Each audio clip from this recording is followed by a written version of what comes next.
پچھلے جمعہ شریف کے اوپر اگر آپ کو یاد ہو تو واقعہ معراج کا ذکر ہو رہا تھا، اور واقعہ معراج کے اندر میں نے کچھ نکات جو سی آپ کے سامنے بیان کیے تھے۔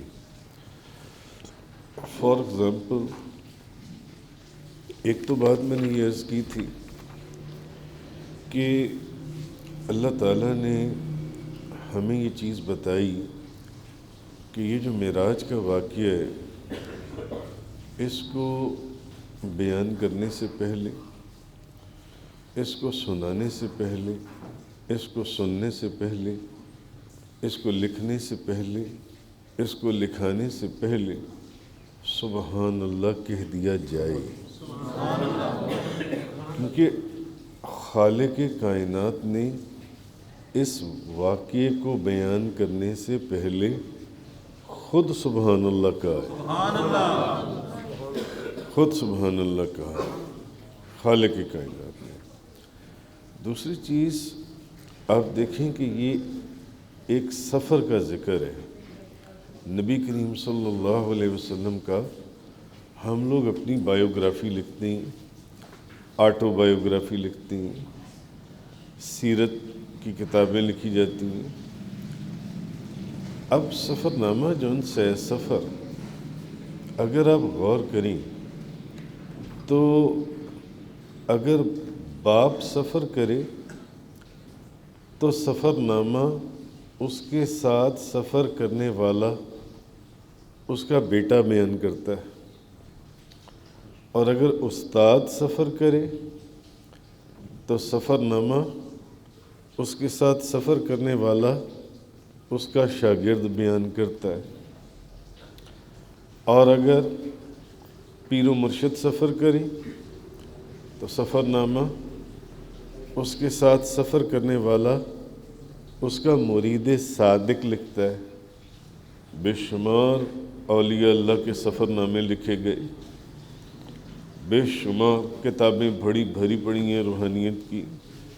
بزرگوں نے اپنے پیر و مرشد کے ساتھ جب سفر کیا تو جو مرید صادق تھے انہوں نے اپنے پیر و مرشد کے سفر کو بیان کیا۔ آپ حضور غوث اعظم کو دیکھ لیں، حضور داتا صاحب کو دیکھ لیں، بے شمار کتابیں جو ان سے ہیں۔ اسی طرح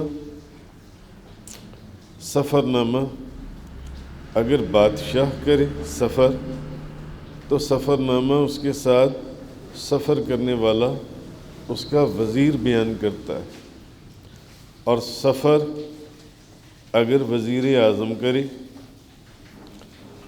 کہ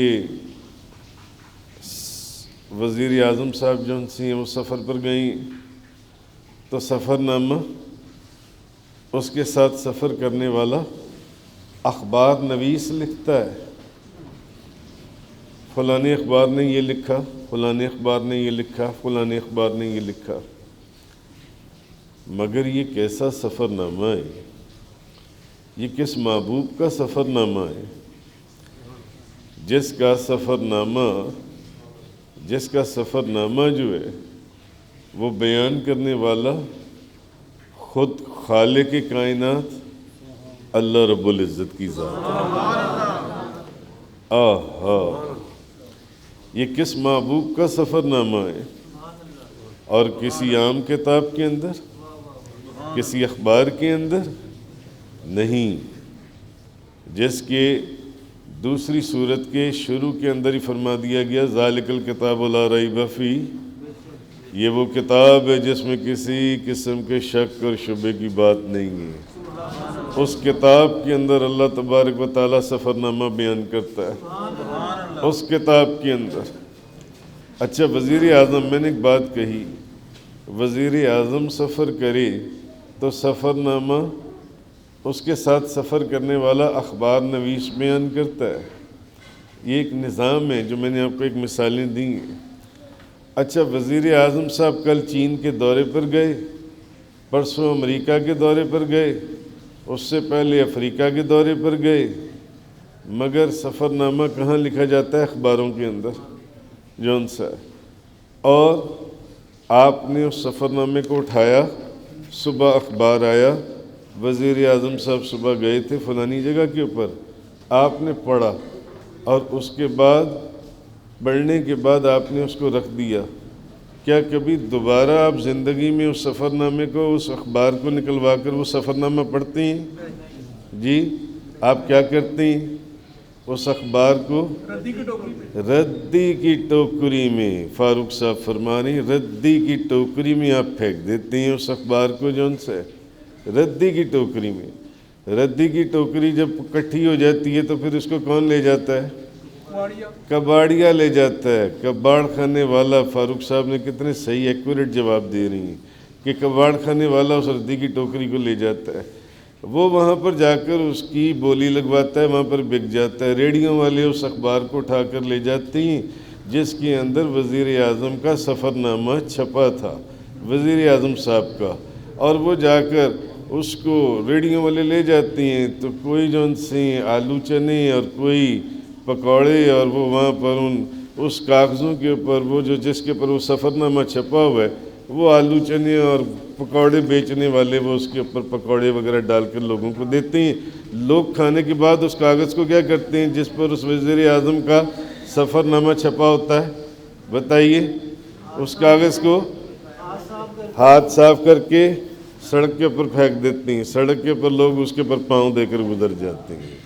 ذالک الکتاب لا ریب فیہ، یہ اس محبوب کا سفر نامہ ہے، تاجدار دو جہاں، شاہ سوار لامکان، مالک زمین و آسمان، روح کن فکان، سید السادات، جوہر کائنات، جان حیات، منبع فیض و برکات، حضور پر نور، شافی یوم النشور، حبیب رب غفور، رسول خدا، شاہ خدا، نور خدا، احمد مجتبی، حضرت محمد مصطفیٰ صلی اللہ تعالیٰ علیہ وآلہ وصحبہ بارک وسلم، یہ اس ذات، اس محبوب کا سفر نامہ ہے، اس محبوب کا سفر نامہ ہے کہ جس سفر نامے کو خالق کائنات نے اس کتاب کے اندر بیان کیا، جس کو ہر کوئی چومتا ہے، خوشبو لگاتا ہے، اوپر رکھتا ہے، اور ساری زندگی اس سفر نامے کی بار بار تلاوت کرتا رہتا ہے۔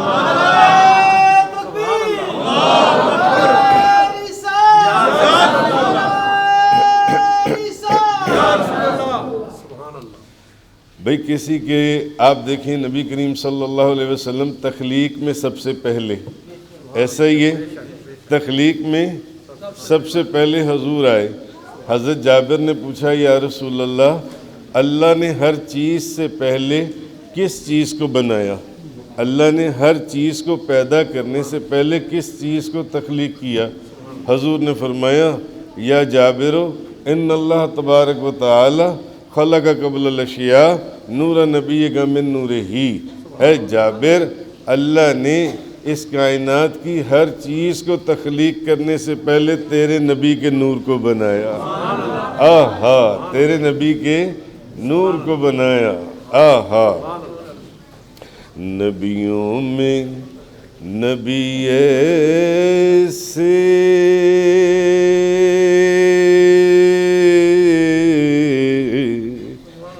امام الانبیاء ٹھہرے، حسینوں میں حسین سے محبوب خدا ٹھہرے۔ ایک آپ کا محبوب ہے، ایک میرا محبوب ہے، ایک ان کا محبوب ہے، ایک کالج کے لڑکے کا محبوب ہے، ایک کالج کی لڑکی کا محبوب ہے۔ عجیب و غریب دنیا، مگر یہ کیسا محبوب ہے جو خالق کائنات کا محبوب ہے، جس سے محبت کرنے والا خود خالق کائنات ہے، خود خالق کائنات ہے۔ تو حضور تخلیق میں سب سے پہلے، یا جابرو ان اللہ تبارک و تعالی خلق قبل الاشیاء نور نبی کا من نور ہی، اے جابر، اللہ نے ہر چیز کو تخلیق کرنے سے پہلے تیرے نبی کے نور کو اپنے نور سے تخلیق کیا، اپنے نور سے تخلیق کیا۔ تو حضور تخلیق میں سب سے پہلے، مگر بعثت میں سب سے اخیر پر، حضور تشریف لانے میں نبیوں میں سب سے اخیر پر، سب سے اخیر پر۔ اچھا، کبھی کسی نے سوچا کہ یہ مسجد اقصیٰ کے اندر سارے نبیوں کو اکٹھا کیوں کیا گیا؟ سارے نبیوں کو اکٹھا کیوں کیا گیا؟ اور سارے نبیوں کی امامت کس نے کروائی؟ نبی کریم صلی اللہ علیہ وسلم نے۔ تو سارے نبیوں کو اکٹھا اس لیے کیا گیا کہ ہو سکتا ہے کسی شخص کے دل میں یہ خیال آتا کہ جو تشریف لانے میں آخر پر ہیں، ہو سکتا ہے مرتبے اور مقام میں بھی آخر پر ہی ہوں، ہو سکتا ہے مرتبے اور مقام میں بھی آخر پر ہی ہوں۔ اس لیے معراج کی رات جب حضور کو مسجد حرام سے پہلے مسجد اقصیٰ لے کر جایا گیا تو اس لیے لے کر گئے تاکہ آج ساری کائنات یہ منظر دیکھ لے کہ کوئی یہ نہ سمجھے کہ اخیر پر آنے والے مرتبے اور مقام میں بھی اخیر پر ہیں، نہیں، بلکہ جو پہلے آنے والے تھے وہ آج پیچھے کھڑے ہیں، اور جو پیچھے آنے والے تھا اخیر پر وہ سب سے آگے امامت کروا رہا ہے۔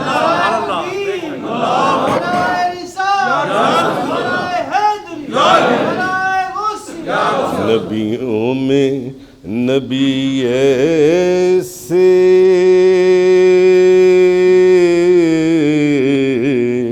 امام الانبیاء ٹھہرے، حسینوں میں حسین سے محبوب خدا ٹھہرے، جس کے چلنے کو، جس کے اٹھنے کو، جس کے بیٹھنے کو، جس کے رکنے کو، جس کے بڑھنے کو خدا سبحان اللہ کہے تو پھر ہم کیوں نہ سبحان اللہ کہیں؟ سبحان الذی اسری بعبدہ لیلا من المسجد الحرام الی المسجد الاقصی الذی بارکنا حولہ لنریہ من آیاتنا انہ هو السمیع البصیر۔ اللہ تبارک و تعالیٰ نے یہ بزرگیاں، یہ شانیں حضور کو عطا فرمائی۔ میں نے پچھلے جمعہ شریف کے اوپر یہ بات عرض کی تھی آپ سے کہ نبی کریم صلی اللہ علیہ وسلم حضور یہ جو معراج تھی یہ روحانی خالی نہیں تھی، یہ خواب کی صورت میں نہیں تھی۔ بعض کم علم لوگوں نے جن کی تحقیق نہیں تھی، جن کی تعلیم یا جنہوں نے اس واقعے کو غور سے پڑھا نہیں، انہوں نے یہ کہہ دیا کہ یہ جن سی معراج تھی یہ خواب کی حالت میں تھی، خواب کی صورت میں تھی۔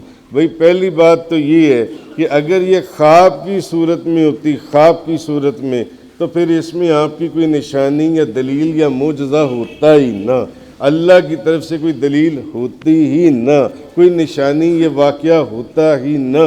نشانی اور واقعہ، دلیل اور معجزہ تو بنا ہی تب کہ یہ معاملہ خواب کا نہیں تھا، کیونکہ خواب میں تو آپ میں سے بھی کوئی راتوں رات کسی بھی ملک میں سے ہو کر آ سکتا ہے۔ میں نے خواب میں دیکھا کہ میں رات کو مدینہ منورہ میں تھا، انہوں نے خواب میں دیکھا کہ یہ رات کو مکہ مکرمہ میں تھے، فلاں فلاں۔ یہ تو کوئی کمال کی یہ بات نہیں ہے۔ بات یہ ہے کہ سب لوگ انکار اسی چیز کا تو کر رہے تھے کہ یہ کیسے ہو سکتا ہے کہ جاگتے میں، اور وہ بھی رات کے تھوڑے سے حصے میں، ہزاروں سال کا سفر کر کر آ گئے، لاکھوں سال کا سفر کر کر آ گئے۔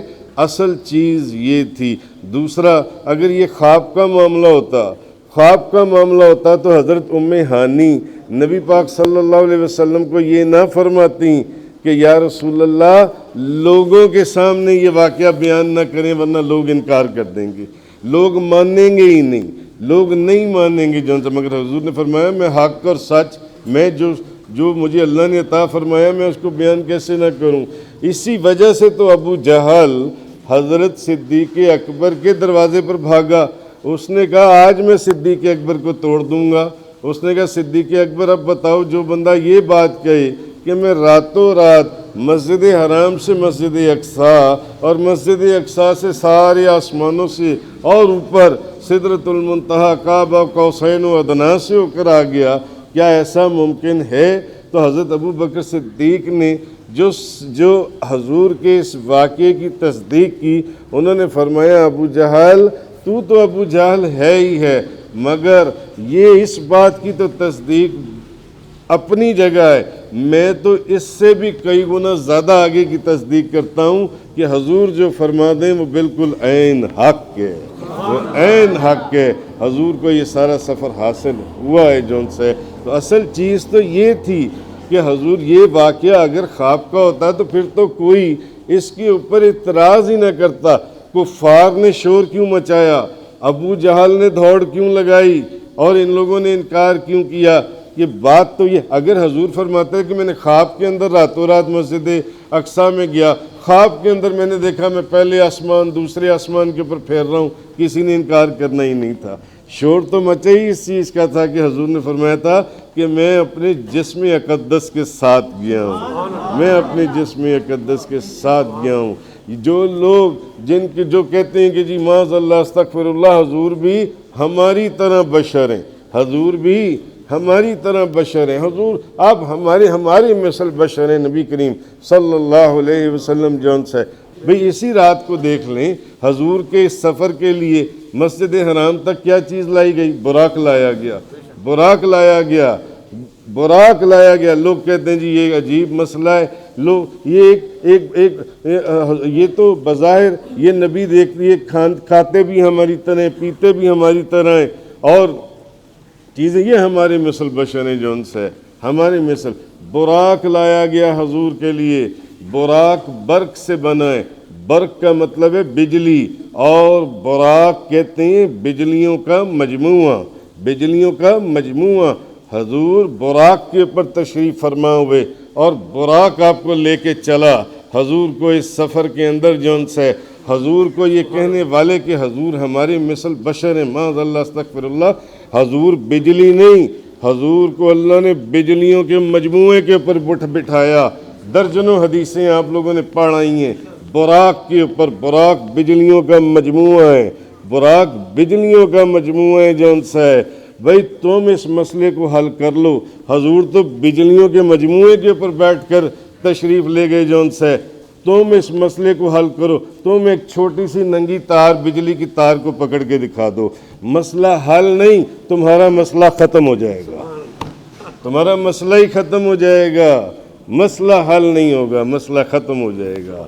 تو اصل چیز یہ ہے کہ نبی کریم صلی اللہ علیہ وسلم حضور جون سے رات کے میں نے سارا واقعہ پچھلے جمعہ شریف کے اوپر میں نے بڑی تفصیل سے آپ لوگوں کے سامنے بیان کیا۔ اچھا یہاں ایک ذہن میں سوال آتا ہے کہ یہ ایک لمحے کے اندر اتنا لمبا سفر، آپ ہمارے ذہن میں خیال آ سکتا ہے نا، ہم سوچ سکتے ہیں نا یار یہ کیسے ہو سکتا ہے؟ بھئی میں آپ کو کہوں کہ آپ راتوں رات جون سے کراچی سے ہو کر آ جائیں، ٹرین بھی کوئی نہیں، جہاز بھی کوئی نہیں، بس بھی کوئی نہیں، گھوڑا وغیرہ کوئی نہیں، آپ کو کراچی سے آنے میں کتنے مہینے لگ جائیں گے؟ آپ پیدل جائیں اور پیدل آئیں کراچی جون سے، مہینے لگ جائیں گے آپ کو جون سے، مہینے۔ مگر اب حضور کہہ رہی ہیں کہ رات کے ایک چھوٹے سے حصے میں، چھوٹے سے ایک لمحے کے اندر بلکہ ایک سیکنڈ کے اندر حضور نے یہ سارا سفر طے کیا۔ بندہ سوچتا ہے نا کہ یہ کیسے ہو سکتا ہے، یہ تو ممکن ہی نہیں ہے جون سے۔ تو بعض علماء نے، بعض مفسرین نے یہاں پر ایک نقطہ لکھا ہے، وہ کہتے ہیں کہ نبی کریم صلی اللہ علیہ وسلم جو ہیں یہ بمنزلہ روح کے ہیں، روح کے، اور یہ کائنات جو ہے یہ بمنزلہ یہ جسم کے، یعنی جسم کام تبھی کرے گا جب روح موجود ہوگی، جب روح موجود نہیں ہوگی تو جسم کام نہیں کرے گا۔ تو بعض مفسرین کہتے ہیں کہ حضور بمنزلہ روح کے ہیں اور یہ کائنات جو ان سے یہ ساری یہ بمنزلہ جسم کی ہے، اور جب جسم سے روح نکل جائے تو جسم مردہ ہو جاتا ہے۔ اگر جسم سے روح نکل جائے تو جسم مردہ ہو جائے گا، اس میں حرکت نہیں رہے گی۔ تو جب نبی کریم صلی اللہ علیہ وسلم اس کائنات سے بھی اوپر نکل گئے، حضور نکل گئے، تو یہ کائنات جو ان سے مردہ ہو گئی، کائنات مردہ ہو گئی، کیونکہ جسم روح کے ساتھ حرکت کرتا ہے۔ اور جب اس کائنات میں واپس آئے تو وہ مفسرین اور محققین لکھتے ہیں، وہ علماء لکھتے ہیں، جب حضور واپس اس کائنات میں واپس تشریف لائے تو کائنات دوبارہ زندہ ہو گئی، کائنات دوبارہ زندہ ہو گئی۔ جب حضور اس کائنات کو کراس کر گئے تو یہ کائنات مردہ ہو گئی اور جسم ساخت ہو گیا، اس میں حرکت ختم ہو گئی۔ جب حضور واپس آئے تو یہ کائنات جو بمنزلہ جسم کی ہے یہ دوبارہ زندہ ہو گئی۔ تو اب کہنے کا مقصد یہ ہے کہ آسمانوں اور زمینوں، سورج اور سیاروں کی گردش جہاں تک پہنچتی تھی یہ وہیں پر رک گئی جب حضور یہاں سے تشریف لے گئے، اور جب آپ اس کائنات میں دوبارہ داخل ہوئے تو پھر وہ گردش وہیں سے شروع ہو گئی۔ اسی لیے آپ نے بعض روایات میں پڑھا ہے کہ نبی کریم صلی اللہ علیہ وسلم جب تشریف لے کر گئے اور آپ ہزاروں سال کا، لاکھوں سال کا، اور بھئی ایک مسجد اقصیٰ تک کا مہینے سے زیادہ کا سفر ہے، گھوڑوں پر اگر کیا جائے، اونٹوں پر، اور پیدل تو پتہ نہیں کتنے مہینے کا سفر ہے۔ حضور یہ لاکھوں سال کا سفر کر حضور واپس تشریف لے آئے 1 منٹ کے اندر۔ اب بعض روایات میں ہے کہ حضور گئے تو حضور جس بستر مبارک سے اٹھے وضو مبارک کے لیے، جب واپس آئے تو بستر کے اوپر جو گرمی ہوتی ہے وہ ابھی تک جسم کی گرمی موجود تھی، اور وضو کا جو آپ نے وضو فرمایا تھا وہ وضو کا پانی ابھی چل رہا تھا، اور دروازے کی زنجیر ہل رہی تھی، اور آپ کا امامہ شریف جس درخت کی ٹہنی سے لگا وہ ٹہنی ابھی ہل رہی تھی، بستر ابھی گرم تھا، زنجیر ابھی ہل رہی تھی، اور وضو کا پانی ابھی چل رہا تھا۔ حضور ہزاروں سال کا سفر کر کے واپس تشریف لے آئے۔ اعلیٰ حضرت فرماتے ہیں خدا کی قدرت کے چاند حق کے کروڑوں منزل میں جلوہ کر کے ابھی نہ تاروں کی چھاؤں بدلی کہ نور کے تڑکے آ لیے تھے۔ آہا خرد سے کہہ دو کہ سر جھکا لے، گماں سے گزرنے والے، خرد سے کہہ لو کہ سر جھکا لے، گماں سے گزرنے والے، پڑے ہیں یا خود جوہد کو لالے، کسے بتائیں کدھر گئے تھے۔ آہا وہی ہے اول، وہی ہے آخر، وہی ہے ظاہر، وہی ہے باطن۔ کمال کر دیا اعلیٰ حضرت نے، هو الاول والآخر والظاہر والباطن وهو بكل شيء علیم۔ شیخ عبدالحق محدث دہلوی مدارج النبوت کے اندر فرماتے ہیں کہ یہ آیت کہ وہ اول ہے، وہ آخر ہے، وہ ظاہر ہے، وہ باطن ہے، یہ آیت اگر اللہ کی حمد ہے تو یہی آیت اللہ کے محبوب کی نعت بھی ہے۔ وہی ہے اول، وہی ہے آخر، وہی ہے ظاہر، وہی ہے باطن، اسی کے جلوے، اسی سے ملنے، اسی سے اس کی طرف گئے تھے۔ نعرہ تکبیر، نعرہ رسالت، یہ چیزیں سمجھنے کی ہیں، سمجھنے کی جون سے ہے۔ تو دوسری بات یہ کہ اب جو چیز سمجھنے والی ہے کہ اگر یہ اعتراض ہو کہ براق جو ہے، مسجد اقصیٰ جو ہے، 7واں آسمان جو ہے، سدرہ جو ہے، رف عرش وغیرہ، اگر کوئی کہے کہ یہ سب بھی چیزیں تو اسی کائنات میں ہیں، جب معراج کا سفر ہو رہا تھا تو یہ جب کائنات کی باقی چیزوں کو مردہ کر دیا گیا تو یہ چیزیں کیوں نہ مردہ ہوئیں، یہ چیزیں مردہ کیوں نہیں ہوئیں جب حضور اس سفر کے اندر داخل ہوئے؟ تو نبی کریم صلی اللہ علیہ وسلم کا مسجد اقصیٰ میں جا کر امامت کروانا، آسمانوں پر انبیاء علیہ السلام سے ملاقات فرمانا، معراج کے واقعات کا ظہور ہونا۔ اس لیے یہاں کہا، علماء نے یہ کہا، محققین نے یہ کہا کہ جن چیزوں کے ساتھ نبی کریم صلی اللہ علیہ وسلم کی یہ نقطہ محققین نے فرمایا کہ جن چیزوں کے ساتھ نبی کریم صلی اللہ علیہ وسلم کے وجود اور معراج کا تعلق تھا، ان کو اللہ تعالیٰ نے اس کائنات کے اندر ہونے کے باوجود مردہ نہیں کیا، ان کو اللہ نے زندہ رکھا، ان کو اللہ نے زندہ رکھا جون سے جن چیزوں سے حضور کی معراج کا تعلق تھا جون سے، اور ان چیزوں کے اندر حرکت باقی رہی۔ اس کے علاوہ باقی کائنات جون سی ہے وہ ساری ساکن ہو گئی، بے جان ہو گئی، اور جیسے ہی حضور اس کائنات کے اندر دوبارہ داخل ہوئے وہ وہیں سے دوبارہ رواں ہو گئی۔ اس لیے وہ روایات اور وہ حدیثیں آئیں کہ نبی کریم صلی اللہ علیہ وسلم جب معراج کی رات گئے تو معراج کی رات نبی کریم صلی اللہ علیہ وسلم واپس آ گئے تو ابھی دروازے کی کنڈی ہل رہی تھی، ابھی بستر گرم تھا، ابھی وضو کا پانی چل رہا تھا۔ نعرہ تکبیر!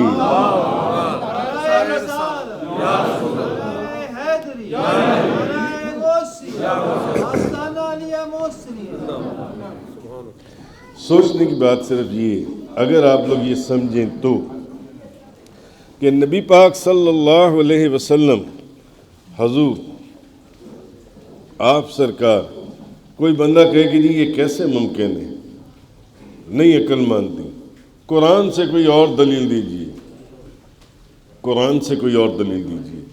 تو مجھے آپ بتائیے کہ سورہ نمل کے اندر حضرت آصف بن برقیہ کا واقعہ کس کس نے پڑھا ہے؟ ہاتھ اٹھائیے۔ کس نے پڑھا حضرت آصف بن برقیہ کا؟ درجنوں لوگوں نے حضرت آصف بن برقیہ کا واقعہ سنا آپ نے۔ جب حضرت سلیمان علیہ السلام نے کہا کہ ملکہ سبا باہر آئی کھڑی ہے اور میں چاہتا ہوں کہ میں اس کو اسی کے تخت پر بٹھاؤں، کون ہے؟ قبل ان یرتد علیک طرفک، even before the blink of an eye، آنکھ جھپکنے سے پہلے حضرت سلیمان علیہ السلام نے کہا کون ہے جو وہ تخت ملکہ کا لے آئے؟ ایک جن اٹھا، اس نے کہا میں لے کر آ سکتا ہوں وہ تخت۔ اور تخت کتنا بڑا؟ 80 گز چوڑا، 40 گز لمبا، 60 گز اونچا، ایک عمارت پوری کی پوری، ایک 2 کنال 4 کنال کی عمارت، اتنی بڑی عمارت جس کے اوپر وہ ملکہ اپنے ملک میں بیٹھا کرتی تھی۔ قرآن کہہ رہا، قرآن بتا۔ اب جب حضرت سلیمان علیہ السلام نے کہا کون ہے بندہ جو وہ تخت اٹھا کر لائے، اس سے پہلے کہ وہ یہاں، اس جین نے کہا میں لے کر آتا ہوں مگر مجھے اتنا وقت دے دیں، ظہر کے وقت تک لے آؤں گا، ظہر کے وقت تک، میرے میں بڑی طاقت ہے۔ ایک عفریت اٹھا، اس نے کہا میں لے کر آتا ہوں، انہوں نے کہا نہیں، اس سے پہلے اب ایک اللہ کا ولی اٹھا، ایک اللہ کا ولی اٹھا۔ تفسیروں نے، قرآن کی تفسیروں میں اس اللہ کے ولی کا نام کیا بیان ہوا؟ حضرت آصف بن برقیہ، حضرت آصف بن برقیہ رضی اللہ تعالیٰ عنہ۔ انہوں نے کہا حضرت میں وہ تخت لے کر آؤں گا، میں آپ کے آنکھ جھپکنے سے پہلے، یہ نہیں ہے آپ آنکھ جھپکیے، آنکھ جھپکنے سے پہلے تخت آ گیا، نہیں، یہ جس آپ کیفیت میں مجھ سے گفتگو کر رہے ہیں، اس سے پہلے کہ آپ آنکھ جھپکیں، even before the blink of an eye, آنکھ جھپکنے سے پہلے تخت آپ کے سامنے موجود ہے۔ نعرہ تکبیر، نعرہ رسالت، آنکھ جھپکنے سے پہلے تخت آپ کے پاس ہوگا۔ بتائیے کتنے 100 میل کے اوپر، 700-800 میل کے اوپر وہ سفر، وہ تخت پڑا ہوا تھا، 1000 کلومیٹر سے بھی اوپر وہ تخت پڑا ہوا تھا۔ اور آنکھ جھپکنے سے پہلے وہ تخت حضرت سلیمان علیہ السلام کے سامنے تھا۔ یہ واقعہ کون بیان کر رہا ہے؟ قرآن بیان کر رہا ہے، یہ اللہ بیان کر رہا ہے۔ اور اگر آصف بن برقیہ عقل کے اندھے یہی نہ سمجھ سکی، عقل کے اندھے جن کو تعلیم ہی نہیں ہے، جنہوں نے نہ قرآن کو دل کی نظر سے پڑھا، بھائی بصارت تو ہر کسی کے پاس ہوتی ہے، بصیرت کسی کے پاس ہوتی ہے۔ جنہوں نے دل کی نگاہ سے ہی نہیں پڑھا قرآن کو، ان کو کیا پتا، ان کو کیا پتا کہ قرآن کیا کہہ رہے۔ ایک اللہ کا ولی، ایک اللہ کا ولی، اور وہ بھی بنی اسرائیل کے نبیوں میں سے، ان کا امتی، وہ اللہ کا ولی حضرت آصف بن برقیہ 1000 میل دور سے یا جتنے 100 میل دور سے ایک عمارت نما تخت آنکھ جھپکنے سے پہلے اٹھا کر یہاں لا کر رکھ سکتا ہے۔ نہ کوئی کرین، نہ کوئی ٹرک، نہ کوئی ٹرین، کوئی ایسی چیز نہیں، تو کیا جو نبیوں کے سردار ہیں، تاجدار انبیاء ہیں، نبی کریم صلی اللہ علیہ وسلم، وہ اگر آنکھ جھپکنے سے پہلے ساری کائنات کا سفر کر کر آگے تو اس پہ کون سی مشکل بات ہے؟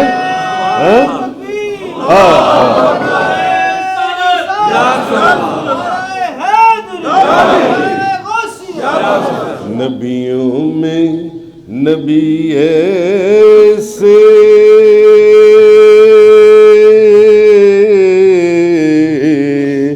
امام الانبیاء ٹھہرے، حسینوں میں حسین سے محبوب خدا ٹھہرے۔ وآخر الدعوانا ان الحمدللہ رب العالمین۔